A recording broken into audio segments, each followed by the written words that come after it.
This story begins in 1999 with a plan to build a so-called everything app.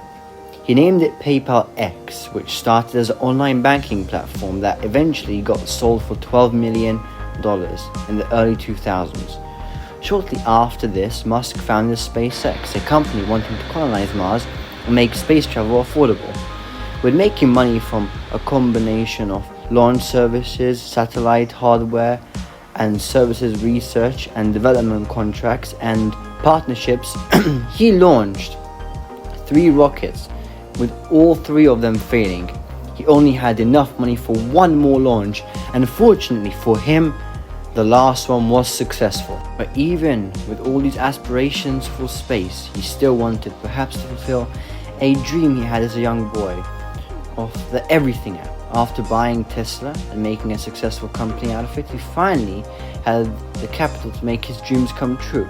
He quickly realized for the everything app, he would need a large user base. So he looked at all the other platforms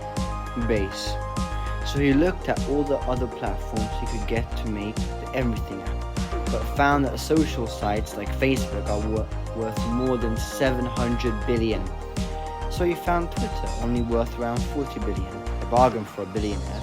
So he grabbed the opportunity he had and bought Twitter at least after a few court cases.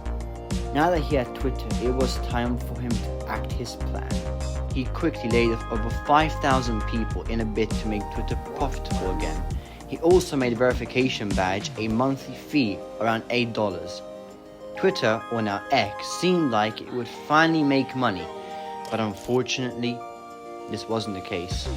Twitter's value dropped over 50% in just a year because of all his reforms, and the biggest contribution to this was a name change from Twitter to X because of the brand value of Twitter.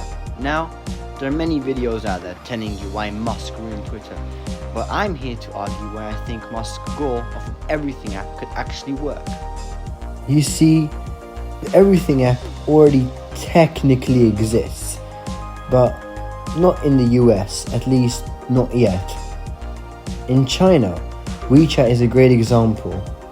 You can't do anything without it in China. All payments and messaging is made on this app.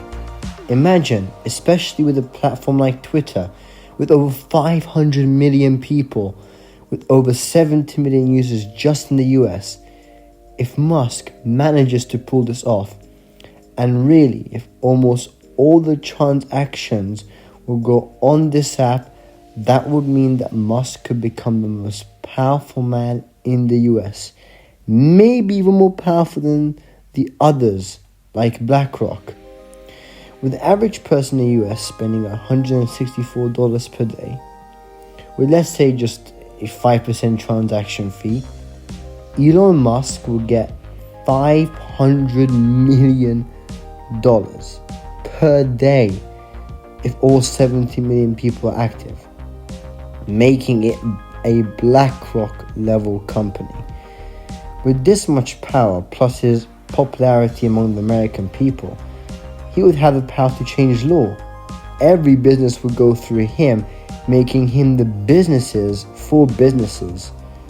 But I guess only time will tell. Hey, if you like this video, please make sure to subscribe and hit the like button.